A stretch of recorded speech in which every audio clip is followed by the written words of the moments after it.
मुलगी, आजकाल तू खूपच बारीक होत चालला आहेस. असं काय खात असतो?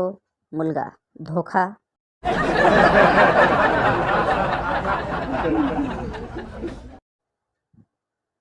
बायको, कामाच्या वेळी पप्पी घेत जाऊ नका हो. बाजूला व्हा. आतून कामवालीचा आवाज. सांगा जरा, सांगा त्यांना. मी सांगून सांगून थकले.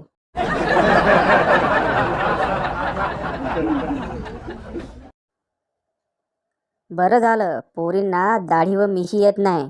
नाहीतर टी शर्ट घातल्यावर पोरगा आहे का पोरगी ओळखणं खूपच अवघड होतं राव.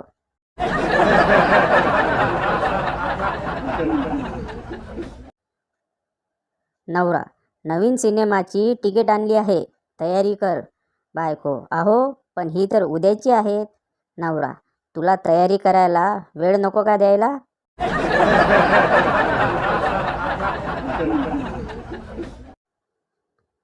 तो रोज रोज नवीन गाडीसोबत फोटो टाकायचा फेसबुकवर. मग कळलं की त्याचे पंक्चर काढायचे दुकान आहे.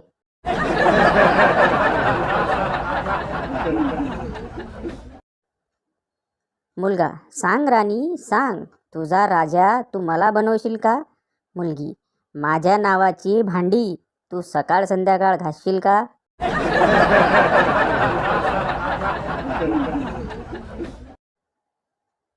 शिक्षक, एका गाढवापुढे एक दारूचा आणि एक पाण्याचा ग्लास ठेवला, पण गाढव पाणीच प्यायला. तर सांगा, यापासून तुम्ही काय शिकलात? चिंटू, जो दारू पित नाही तो गाढव असतो.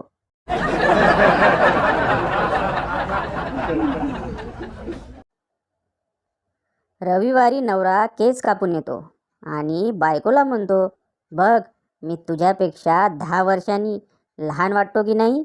हर हुन्नरी बायको उत्तर देते, एकदम टक्कल करायचे, म्हणजे तुम्हाला पाळण्यात टाकून खेळवले असते.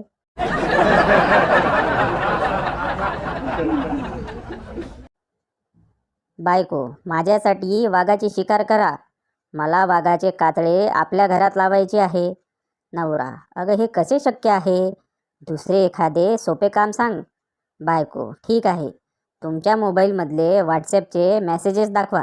नवरा, वाघ साधा हवा की पांढरा?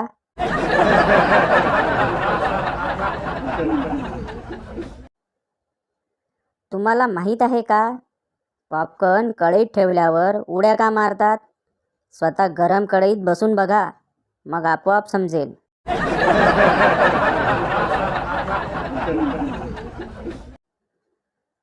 बायकांची नवीन धमकी.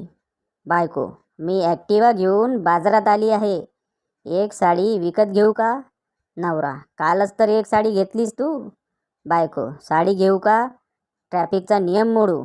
नवरा, 2 साड्या घे आणि छान घे, 2 घे 2.